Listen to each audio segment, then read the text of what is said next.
দেখছেন ক্যালকাটা নিউজ, আপনাদের সঙ্গে রয়েছে আমি শাহানা। দুপুর 1টা ঘড়ির কাঁটায় এবং এই মুহূর্তে সবচেয়ে বড় খবর, সিএনএর খবরেই কার্যত শিলমোহর এবং 26-এর বিধানসভা নির্বাচনের আগে বিজেপির কাণ্ডারি শ্রমিক ভট্টাচার্য, এমনটাই এই মুহূর্তে তথ্য উঠে আসছে। যেমনটা জানা যাচ্ছে, শ্রমিক ভট্টাচার্যই হচ্ছেন রাজ্য বিজেপির সভাপতি। শ্রমিককে ফোন করেছেন বিজেপির সর্বভারতীয় সভাপতি জেপি নাড্ডা।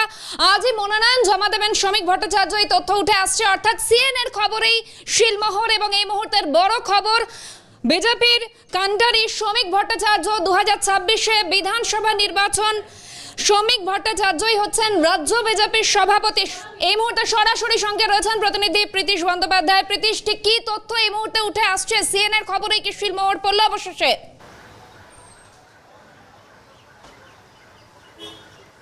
দেখো, ইতিমধ্যেই শুধুমাত্র সময়ের অপেক্ষা শ্রমিক ভট্টাচার্যর নাম ঘোষণা হওয়ার। এবং তুমি যদি সামগ্রিকভাবে দেখো, তাতে করে 2টো থেকে 4টে পর্যন্ত নমিনেশনের সময় অর্থাৎ মনোনয়ন জমা দেওয়ার সময় ধার্য করা হয়েছে।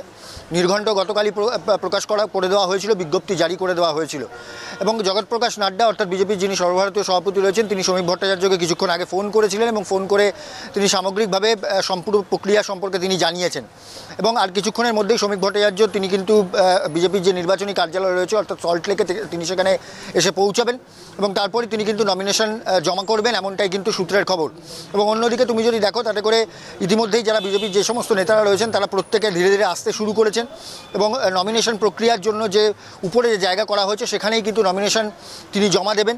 এবং তারপরে বিকেল 5টার মধ্যেই কিন্তু যে সমস্ত স্কুটিনি থেকে শুরু করে যাবতীয় যে সমস্ত, যদি অন্য কেউ নমিনেশন করেন সেই সমস্ত বিষয়গুলো থাকে, কিন্তু সেই বিষয়গুলো আর থাকছেই না প্রায় বলা চলে। এবং শ্রমিক ভট্টাচার্য, সুকান্ত মজুমদারের পর শ্রমিক ভট্টাচার্যই হচ্ছেন পরবর্তী রাজ্য বিজেপির সভাপতি। এবং 2026 বিধানসভা নির্বাচনের আগে শ্রমিক ভট্টাচার্যকে সামনে রেখেই যে দল লড়াই করবে সেটা কিন্তু কার্যত পরিষ্কার হয়ে গিয়েছে। এবং অন্যদিকে কিছুদিন আগেই যেটা দেখতে পাওয়া গেছিলো যে শ্রমিক ভট্টাচার্য তিনি রাজ্যসভা সাংসদ হন এবং তারপর দিল্লিতে বারবার করে তার যাতায়াত এবং তার সঙ্গে সঙ্গে রাজ্য নেতৃত্বের সঙ্গে বারবার করে বৈঠক এবং কেন্দ্রীয় নেতাদের সঙ্গেও তার বৈঠক বারবার করে লেগে থাকতো। এবং সেই পরিস্থিতিতে দাঁড়িয়ে দলের ভেতরে যে সামগ্রিক যে পরিস্থিতি, সেই পরিস্থিতি যদি একমাত্র ঠিক করতে পারেন সেটা হচ্ছে শ্রমিক ভট্টাচার্য। কেননা তার সঙ্গে পুরনো যে সমস্ত নেতারা রয়েছেন তাদের সঙ্গে অত্যন্ত সুসম্পর্ক এবং নতুন যারা নেতারা রয়েছেন, নতুন যারা এখন ইতিমধ্যেই রাজ্য বিজেপির কমিটিতে রয়েছেন তাদের সঙ্গে অত্যন্ত সুসম্পর্ক রয়েছে শ্রমিক ভট্টাচার্যের। এবং তার জন্যই মনে করা হলো যে শ্রমিক ভট্টাচার্যকে সামনে রেখেই 2026 বিধানসভা নির্বাচন বিজেপি তারা কিন্তু লড়াই করবেন। তবে সুকান্ত মজুমদার তিনি যেরকম রাজ্য সভাপতি ছিলেন সেই পরিস্থিতিতে দাঁড়িয়ে এখনও পর্যন্ত রাজ্য সভাপতি রয়েছেন। আগামীকাল নাম ঘোষণা হবে এটা যেরকম ঠিক, তার সঙ্গে সঙ্গে প্রায় স্থির হয়ে গিয়েছে শ্রমিক ভট্টাচার্যই কিন্তু পরবর্তী রাজ্য বিজেপির সভাপতি। এবং 2026 বিধানসভা নির্বাচনের আগে শ্রমিক ভট্টাচার্যকে সামনে রেখেই যে দল লড়াই করবে সেটা কিন্তু কার্যত পরিষ্কার। এবং গতকাল থেকে আমরা কিন্তু বারবার করে এই খবরটাই দেখাচ্ছিলাম যে শ্রমিক ভট্টাচার্য তিনি কিন্তু রাজ্য সভাপতির তালিকায় তিনি কিন্তু এগিয়ে রয়েছেন। এবং সেই মতো তুমি যদি দেখো, তাতে করে গতকাল তিনি জগৎপ্রকাশ নাড্ডার সঙ্গে তিনি দেখা করেছিলেন এবং এই রাজ্যের যিনি রিটার্নিং অফিসার রয়েছেন অর্থাৎ রবিশঙ্কর প্রসাদ, তার সঙ্গেও একটি বৈঠক করেছেন শ্রমিক ভট্টাচার্য গতকাল। এবং আজকে ইতিমধ্যেই জগৎপ্রকাশ নাড্ডার পক্ষ থেকে ফোন করা হয়, অফিস থেকে ফোন করে সামগ্রিক বিষয়বস্তু সম্পর্কে তাকে কিন্তু জানিয়ে দেওয়া হয়েছে এবং তিনি কিন্তু হতে চলেছেন রাজ্য বিজেপির পরবর্তী সভাপতি। এটা কিন্তু কার্যত শিলমোহর পড়ে গিয়েছে। প্রীতিশ, আরও একটা বিষয় জানতে চাইবে, অর্থাৎ 2026-এর বিধানসভা নির্বাচনের আগে অত্যন্ত গুরুত্বপূর্ণ সিদ্ধান্ত রাজ্য বিজেপির।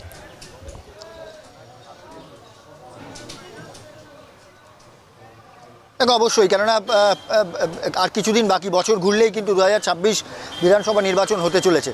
এবং তুমি যদি দেখো, তাতে করে 2024 লোকসভা নির্বাচন হয়েছে এবং সামগ্রিকভাবে দল যে পথে এগোচ্ছে সেই দিকটা এবং পুরনো যে সমস্ত বিজেপির কর্মীরা রয়েছেন তাদেরকে একসঙ্গে সংঘবদ্ধ করে 2026 বিধানসভা নির্বাচনের আগে দলকে রাস্তায় নামতে হবে, প্রতিবাদ মুখর হতে হবে এবং রাজ্যের সরকারের যে বিরোধিতা বিভিন্ন সময় বিভিন্নভাবে রাজ্য বিজেপির তরফ থেকে করা হচ্ছে সেই বিষয়গুলোকে আরও জোরালোভাবে সামনে নিয়ে আসতে হবে। তার জন্যই কিন্তু মূলত মনে করা হচ্ছে যে শ্রমিক ভট্টাচার্যের সঙ্গে পুরনো যে সমস্ত নেতারা রয়েছেন, যে সমস্ত নেতারা বহু নেতারা যারা কার্যত বসে গিয়েছিলেন, সেই সমস্ত নেতাদের সঙ্গে শ্রমিক ভট্টাচার্যের একটা অত্যন্ত সুসম্পর্ক, এখনও পর্যন্ত তার সঙ্গে যোগাযোগ রয়েছে। প্রত্যেক নেতার সঙ্গে তিনি ইন্ডিভিজুয়ালি আলাদা করে কথা বলেন এবং তিনি কিন্তু কার্যত প্রচার বিমুখ বলা চলে, কেননা বিভিন্ন সময় বিভিন্নভাবে তিনি প্রচার মাধ্যমের মধ্যে থাকতে পছন্দ করেন না। তিনি নিজের মতো করে আলাদাভাবে থাকতে পছন্দ করেন এবং দলের ভেতরেও তার একটা গ্রহণযোগ্যতা দীর্ঘদিন ধরে রয়েছে। পুরনো বিজেপির অত্যন্ত যখন খারাপ সময় তখনও কিন্তু শ্রমিক ভট্টাচার্য তিনি কিন্তু দল ছেড়ে কোনো জায়গায় যাননি, তিনি দলের প্রতি আনুগত্য দেখিয়েছেন। সেই সমস্ত বিষয়গুলোকে মাথায় রেখেই কিন্তু শ্রমিক ভট্টাচার্য ভট্টাচার্যকেই রাজ্য সভাপতি হিসেবে চয়ন করা হবে এমনটাই মনে করা হচ্ছে। এবং সামগ্রিকভাবে যেটা মনে করা হচ্ছে বলা ভুল হবে, কেননা জেপি নাড্ডা, জগৎপ্রকাশ নাড্ডা, তিনি এখন বিজেপির সর্বভারতীয় সভাপতি পদে আসীন রয়েছেন। তার তরফ থেকে, তার দপ্তরের তরফ থেকে শ্রমিক ভট্টাচার্যকে ফোন করা হয়েছিল কিছুক্ষণ আগে এবং সামগ্রিক বিষয়বস্তু জানিয়ে দেওয়া হয়েছে। আজ দুপুর 2টো থেকে বিকেল 4টে পর্যন্ত নমিনেশনের সময় ধার্য করা হয়েছে। দুপুর 2টো থেকে 4টের মধ্যে শ্রমিক ভট্টাচার্য তিনি আর কিছুক্ষণের মধ্যেই কিন্তু রাজ্য বিজেপির যে নির্বাচনী কার্যালয় রয়েছে অর্থাৎ সল্টলেক, সেখানে তিনি এসে পৌঁছাবেন এবং তিনি কিন্তু নমিনেশন জমা করবেন। ইতিমধ্যে বিজেপির বর্তমান রাজ্য সভাপতি সুকান্ত মজুমদার তিনি উপস্থিত রয়েছেন এবং কেন্দ্রীয় নেতাদের তরফ থেকে উপস্থিত রয়েছেন ইতিমধ্যেই সুনীল বানসাল তিনি উপস্থিত রয়েছেন, অমিত মালভিয়া তিনিও উপস্থিত রয়েছেন এবং রাজ্য স্তরে প্রত্যেক নেতারা কিন্তু ইতিমধ্যেই আজকে উপস্থিত রয়েছে। এবং আগামীকাল সায়েন্স সিটি অডিটোরিয়ামে একটি বিশেষ অনুষ্ঠান রাখা হয়েছে এবং সেখানেই নাম ঘোষণা হবে এবং তার সঙ্গে সঙ্গে সংবর্ধনার যে অনুষ্ঠান, সেই অনুষ্ঠানও কিন্তু আগামীকাল নেতাজি সামগ্রিকভাবে সায়েন্স সিটি অডিটোরিয়ামে সেখানে কিন্তু হবে। এবং সামগ্রিকভাবে পরিস্থিতিটা আরও একবার দেখানোর চেষ্টা করব। ইতিমধ্যেই রাজ্য স্তরে যারা নেতারা রয়েছেন তারা কিন্তু ইতিমধ্যে কিছুক্ষণ আগে পৌঁছেছেন। সুকান্ত মজুমদার যিনি বর্তমান সভাপতি রয়েছেন তিনিও কিন্তু সকালবেলা জানিয়েছিলেন দল যাকে ঠিক করবে তিনিই হবেন রাজ্য সভাপতি। অর্থাৎ সুকান্ত মজুমদারের সময়কালে যদি তোমাকে বলি, তাতে করে দিলীপ ঘোষকে সরিয়ে সুকান্ত মজুমদারকে রাজ্য সভাপতি যখন করা হয়েছিল তখন কিন্তু দিল্লির তরফ থেকে এক ঝটকায় নাম ঘোষণা করে দেওয়া হয়েছিল দিল্লির তরফ থেকে। এবং এবারেও কিন্তু একটা বিশেষ গুরুত্ব দিয়ে, যেহেতু 2026 বিধানসভা নির্বাচন সামনে রয়েছে, তার জন্য দলের কাছেও কিন্তু অত্যন্ত একটা গুরুত্বপূর্ণ দিক এবং সেই কথা মাথায় রেখেই কিন্তু একটু এবারে বড় করে অনুষ্ঠান সাজানো হয়েছে, যাতে করে কর্মীরা এসে সংবর্ধনা অনুষ্ঠানে অংশগ্রহণ করতে পারেন। অর্থাৎ আগামীকালের যে সায়েন্স সিটি অডিটোরিয়ামে যেখানে অনুষ্ঠান স্থির করা হয়েছে সেখানে প্রায় 3000 কর্মী সমর্থকরা তারা উপস্থিত থাকতে পারবেন এবং সংবর্ধনা অনুষ্ঠানে তারা কিন্তু যিনি পরবর্তী সভাপতি হবেন অর্থাৎ শ্রমিক ভট্টাচার্য তাকে সংবর্ধনা দিতে পারবেন, তার সঙ্গে আলাপচারিতা করতে পারবেন। সমস্ত রকমের বন্দোবস্ত করা হয়েছে, কেননা 2026 বিধানসভা নির্বাচন সামনেই রয়েছে এবং সামনে 2026 বিধানসভা নির্বাচন যেহেতু রয়েছে তার জন্য কিন্তু জেলায় জেলায় যাতে কর্মীরা আরও বেশি মাঠে নেমে প্রতিবাদ সংঘবদ্ধ করে, বিভিন্ন সময় বিভিন্নভাবে এলাকাভিত্তিক যে সমস্ত ইস্যুগুলো রয়েছে সেই সমস্ত বিষয় নিয়ে যাতে করে আন্দোলন সংঘবদ্ধ করা যায়, সেই সমস্ত বিষয় নিয়েও কিন্তু আগামীকালকের যে সংবর্ধনা সভা রয়েছে সেখানে কিন্তু বার্তা দেবেন শ্রমিক ভট্টাচার্য। প্রাক্তন রাজ্য সভাপতি তথা প্রাক্তন রাজ্যপাল তথাগত রায় রয়েছেন টেলিফোন লাইনে। তথাগত বাবু, যেমনটা জানা যাচ্ছে 26-এর কান্ডারি বিজেপির কান্ডারি শ্রমিক ভট্টাচার্য, এ বিষয়ে আপনার প্রতিক্রিয়া? আমি রাজ্য সভাপতি হিসেবে শুভেন্দু অধিকারীকে চাইছিলাম, সেটা খুব পরিষ্কার করে আমি সামাজিক সংবাদ মাধ্যমে বলেছিলাম, সেটা সবাই জানেন, কিন্তু সেটা লুকোবার কিছু নেই। কিন্তু তা সত্ত্বেও শ্রমিক যে হয়েছে এটা নিয়ে আমি অত্যন্ত প্রীত। শ্রমিক আমার চেয়ে বয়সে ছোট হলেও আমার অনেক দিন আগে বিজেপিতে যোগ দিয়েছে এবং আদর্শের টানেই যোগ দিয়েছে, কোনো রকম ধান্দায় বা কোনো রকম কিছু পাবার আশায় নয়। এবং তারপরে আগাগোড়া বিজেপিতে থেকে গেছে, কোনাক্ষরে কখনো চিন্তাও করেনি যে অন্য কোনো দলে চলে যাবে। শ্রমিক অত্যন্ত সুবক্তা এবং বুদ্ধিমান ছেলে, সেই পরিপ্রেক্ষিতে আমার মনে হয় শ্রমিক খুব ভালো সভাপতি হবে। আমি ওকে সব রকম শুভেচ্ছা জানাচ্ছি। আমি এর মধ্যেই এটা হোয়াটসঅ্যাপ মেসেজ মারফত জানিয়ে দিচ্ছি। ধন্যবাদ তথাগত বাবু। টেলিফোন লাইনে ছিলেন বিজেপির প্রাক্তন রাজ্য সভাপতি তথা প্রাক্তন রাজ্যপাল তথাগত রায়। এবং এখান থেকে দেখুন সুকান্ত মজুমদার এ বিষয়ে কি বলছে আপনাদের একটু জানাবো। তিনি বলছেন সভাপতিকে সামনে রেখে আমরা একটা টিম গেমে লড়ি, এমনটাই বলছেন তিনি এবং ইটস আ টিম গেম। এই মন্তব্য সুকান্ত মজুমদারের, কি বলছেন তিনি শোনাবো আপনাদের। সভাপতিকে সামনে রেখে আমরা একটা টিম গেমে লড়ি। যখন আমিও সভাপতি এতদিন চালিয়েছি, আমারও সাথে একটা টিম গেম ছিল। হ্যাঁ, দায়ভার বা যাই বলুন না কেন, ব্যর্থতা বা সফলতা সভাপতির হয়, কিন্তু ইটস এ টিম গেম। স্বাভাবিকভাবে টিম গেমই হবে, অসুবিধা। সভাপতিকে সামনে রেখে আমরা একটা টিম গেমে লড়ি। যখন আমিও সভাপতি এতদিন চালিয়েছি, আমারও সাথে একটা টিম গেম ছিল। হ্যাঁ, দায়ভার বা যাই বলুন না কেন, ব্যর্থতা বা সফলতা সভাপতির হয়, কিন্তু ইটস এ টিম গেম। স্বাভাবিকভাবে টিম গেমই হবে, অসুবিধা।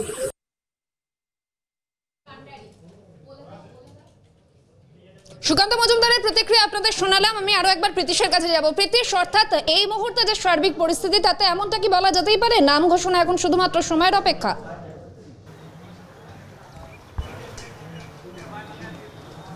একদমই, কেননা যেহেতু জগৎপ্রকাশ নাড্ডার তরফ থেকে ফোন করে দেওয়া হয়েছে, কেননা আনুষ্ঠানিকভাবে দিল্লি থেকে একটি ফোন আসে এবং যার কাছে ফোন আসবে তিনি কিন্তু নমিনেশন জমা করবেন এবং অন্যদিকে অন্য কেউ যদি নমিনেশন জমা করতে চান তিনিও কিন্তু যদি দলের তার কাছে যদি সদস্যপদ থাকে এবং তাহলে তিনি নমিনেশন জমা করতে পারেন। তবে সার্বিকভাবে দিল্লির থেকে যার কাছে ফোন আসবে তিনি কিন্তু ফাইনালি নমিনেশন জমা করবেন, এমনটাই কিন্তু এখনও পর্যন্ত হয়ে এসেছে। এবং তোমাকে যেটা বলছিলাম কিছুক্ষণ আগে, দিলীপ ঘোষ যখন রাজ্য সভাপতি ছিলেন তারপরে কিন্তু তার পরিবর্তে 2021 বিধানসভা নির্বাচনের পরে এবং দল কার্যত ভরাডুবি সম্মুখীন হয়েছে। বিভিন্ন যেভাবে 200 আসনের লক্ষ্যমাত্রা দিয়েছিলেন অমিত শাহ, তখন কেন্দ্রীয় স্বরাষ্ট্রমন্ত্রী তিনি, এবং সেই পরিস্থিতিতে দাঁড়িয়ে যখন তিনি 200 আসনের লক্ষ্যমাত্রা যখন ধারে কাছে যখন বিজেপি পৌঁছাতে পারেন তখন কিন্তু কার্যত দল বিভিন্ন সময় বিভিন্নভাবে আক্রান্ত হচ্ছে।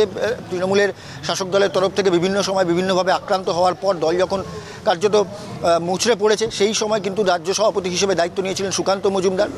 দিল্লির তরফ থেকে দায়িত্ব দেওয়া হয়েছিল সুকান্ত মজুমদারকে এবং তারপর তিনি যখন সভাপতি হন তাকে ঘিরে বিভিন্ন প্রবল বিক্ষোভ শুরু হয় রাজ্য বিজেপির অন্দরে এবং বাইরেও। রাজ্য সভাপতি কেন সুকান্ত মজুমদারকে করা হচ্ছে, একজন অনভিজ্ঞ মানুষকে কেন রাজ্য সভাপতি করা হচ্ছে, সেই সমস্ত নিয়ে বিষয় বারবার করে বিভিন্ন সময় বিক্ষোভ দেখা গেছিলো, সেটা মুরলীধর সেন লেনে বা রাজ্য সদর দপ্তরে হোক বা সল্টলেকে যে নির্বাচনী কার্যালয় রয়েছে সেখানেই হোক। তো সার্বিকভাবে সমস্ত কিছু দেখার পরে সুকান্ত মজুমদার তিনি কিন্তু ধীরে ধীরে দলকে গোছাতে সক্ষম হয়েছেন। পুরনো যারা কর্মীরা রয়েছেন তাদের সঙ্গে নিজেকে একাত্ম করেছেন, তাদের যে সমস্যা সেই সমস্যা সম্পর্কে তিনি জানতে চেয়েছেন এবং জেনে সামগ্রিক পরিস্থিতি সম্পর্কেও তিনি বোঝার চেষ্টা করেছেন এবং দলের পুরনো কর্মীদের থেকে শুরু করে নতুন কর্মীরা তাদেরকে একসঙ্গে নিয়ে তিনি আন্দোলন সংঘবদ্ধ করেছেন। এই মুহূর্তে তৃণমূল নেতা বৈশ্বনাথ চট্টোপাধ্যায় রয়েছেন আমাদের সঙ্গে। বৈশ্বনাথ বাবু, যেমনটা জানা যাচ্ছে 26 বিধানসভা নির্বাচনে বঙ্গের প্রধান বিরোধী রাজনৈতিক দল কান্ডারি হিসেবে শ্রমিক ভট্টাচার্যকে বেছে নিচ্ছে, এ বিষয়ে আপনার প্রতিক্রিয়া? আমি কি বলবো, অন্য দলে কে থাকবে না, কে হবে না সেটা তো অন্য দলের ব্যাপার। আমাদের দল আমরা সেটা করবো, কিন্তু অন্য দলের কে হচ্ছে না হচ্ছে সেটা অন্য দলের ব্যাপার। তবে আমরা এইটুকু মানুষের প্রতি বিশ্বাস, যেকেই যাকেই নিয়ে আসুন যেখান থেকে নিয়ে আসুন তৃণমূল কংগ্রেসই বাংলার মানুষের আস্থা পাবে, এটা আমার বিশ্বাস। ধন্যবাদ বৈশ্বনাথ বাবু। আমি আরো একবার প্রীতিশের কাছে যাব। প্রীতিশ, যেমনটা বলছিলে তুমি,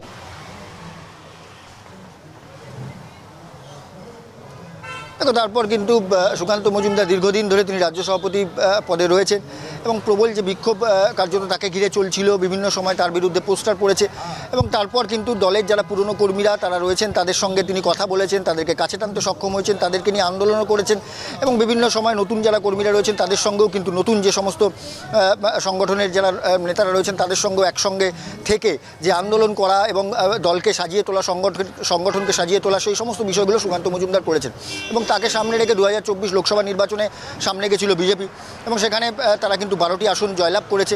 অবশ্যই 2019 লোকসভা নির্বাচনের নিরিখে সেই আসন সংখ্যা অনেকটাই কম হলেও কিন্তু দলের ভোটের পার্সেন্টেজ অনেকটা পরিমাণ বেড়েছে, এমনটা বিজেপির তরফ থেকে দাবি করা হয়। তো সার্বিকভাবে ইতিমধ্যেই এখন যেটা পরিস্থিতি, সেই পরিস্থিতিতে কিন্তু দলকে আরও বেশি চাঙ্গা করতে হবে, পুরনো যারা কর্মীরা রয়েছেন তাদেরকে সামনে নিয়ে আসতে হবে, তাদেরকে দলের কাজে বিভিন্ন সময় বিভিন্নভাবে নিযুক্ত করতে হবে। এই বিষয়গুলোকে সামনে রেখেই মনে করা হচ্ছে যে শ্রমিক ভট্টাচার্যকে রাজ্য সভাপতি হিসেবে আনা হচ্ছে। তার কারণ যেহেতু পুরনো কর্মীদের সঙ্গে শ্রমিক ভট্টাচার্যের দীর্ঘদিনের যোগাযোগ এবং তার বাড়িতে বিভিন্ন সময় বিভিন্নভাবে পুরনো দিনের যারা কর্মীরা রয়েছেন তারা এখনও পর্যন্ত যোগাযোগ রাখেন। দলের যখন দুঃসময় ছিল কোনো পদে কিন্তু শ্রমিক ভট্টাচার্য যখন আসীন ছিলেন না তখনও কিন্তু দলের কোনো রকম পদ না আঁকড়ে ধরে তিনি কিন্তু নিজের মতো করে নিজের দলকে এগিয়ে নিয়ে যাওয়ার যে চেষ্টা, সেই চেষ্টা কিন্তু শ্রমিক ভট্টাচার্য তিনি দীর্ঘদিন ধরে করেছেন এবং তার জন্যই মনে করা হচ্ছে যে কোনো রকম রাজনৈতিক দলের না চলে যাওয়া এবং কোনো রকম পদ না থেকেও তিনি দলের প্রতি আনুগত্য দেখানো, এই সমস্ত বিষয়গুলোকেই কিন্তু মনে করা হচ্ছে যে শ্রমিক ভট্টাচার্যকে আলটিমেটলি রাজ্য সভাপতি হিসেবে চয়ন করা হলো এবং অবশ্যই সঙ্গে থাকো এই মুহূর্তে বর্ষিয়ান সিপিএম নেতা রবীন দেব রয়েছেন টেলিফোন লাইনে। রবীন বাবু, 26 বিধানসভা নির্বাচনে প্রাক্কালে বিজেপির তরফ থেকে কান্ডারি হিসেবে শ্রমিক ভট্টাচার্যকে বেছে নেওয়া হচ্ছে, এই তথ্য উঠে আসছে, কিভাবে দেখছেন আপনারা বিষয়টিকে? দেখুন, ভারতীয় জনতা পার্টি আরএসএস এর একটি সংগঠন, রাজনৈতিক সংগঠন। স্বাভাবিকভাবেই আরএসএস তারা ঠিক করে, এখন তাদের সাধারণত বলা হয় ইলেকশন কোথায় হলো জানি না। এখন এতদিন সুকান্ত মজুমদার ছিলেন, এখন শ্রমিক ভট্টাচার্য তিনিও সাংসদ, তাকে সভাপতি করা হয়েছে। এটা দলের আভ্যন্তরীণ বিষয়, দলের পলিসি এবং দল মানুষের স্বার্থে কি কাজ করেছে তার সেই নীতির উপরে দাঁড়িয়েই তো সভাপতি হোক বা দলের কর্মকর্তা হোক, তারা কার্যকর্তা যারা আছেন তারা পরিচালনা করবেন। এখন এই রাজ্যে তৃণমূল আর বিজেপি কেউ কারোর প্রতিপক্ষ না, একই লক্ষ্যে দুই দল চলছে, মানুষের স্বার্থকে ক্ষুণ্ণ করবার জন্য, গণতন্ত্র নিধন করার জন্য, মানুষকে বিভাজন করার জন্য। সেখানে শ্রমিক ভট্টাচার্য তার অভিজ্ঞতা অনেক, সে কাজে লাগিয়ে কতটা এগোবে সেটা আগামী দিন নির্ভর করবে। 26-এর নির্বাচন, এখন 25 সালে সবে জুলাই মাস চলছে, স্বাভাবিকভাবেই এর মধ্যে অনেক কিছু ঘটনা ঘটবে। নির্বাচনের ফলাফল যেমন 5 বছরের কাজের মূল্যায়ন হয়, তেমনি হচ্ছে তখনকার উদ্ভূত পরিস্থিতির সামনে দাঁড়িয়ে কে কি অবস্থান গ্রহণ করে তার উপর নির্ভর করে। তো বিজেপি গত কয়েক বছর ধরেই 14 সালের পর থেকে অনেক হুমকি, অনেক আশা জাগিয়েছে, কিন্তু কার্যত তৃণমূলের আর বিপক্ষে শক্তি হিসাবে সাধারণ মানুষের স্বার্থে এমন কোনো কাজ করেনি যার মধ্যে দিয়ে তারা এগোতে পারবে। এখন সভাপতি হয়েছেন, দল নিযুক্ত করেছেন, স্বাভাবিকভাবে তিনি তার দায়িত্ব পালন করবেন সেই দলের সভাপতি হিসাবে, সেটি আশা করব। ধন্যবাদ রবীন বাবু। টেলিফোন লাইনে ছিলেন বর্ষিয়ান সিপিএম নেতা রবীন দেব। এবং দেখুন, এই বিষয়টি যখন তথ্য উঠে আসছে, অর্থাৎ বিভিন্ন রাজনৈতিক দলের তরফ থেকে তারা কি রাজনৈতিক নেতৃত্ব তারা এই বিষয়টিকে কিভাবে দেখছেন তাদের প্রতিক্রিয়া আপনাদের সামনে তুলে ধরলাম। সরাসরি সঙ্গে ছিলেন প্রতিনিধি প্রীতিশ বন্দ্যোপাধ্যায়। প্রীতিশকে আপাতত ধন্যবাদ জানাই।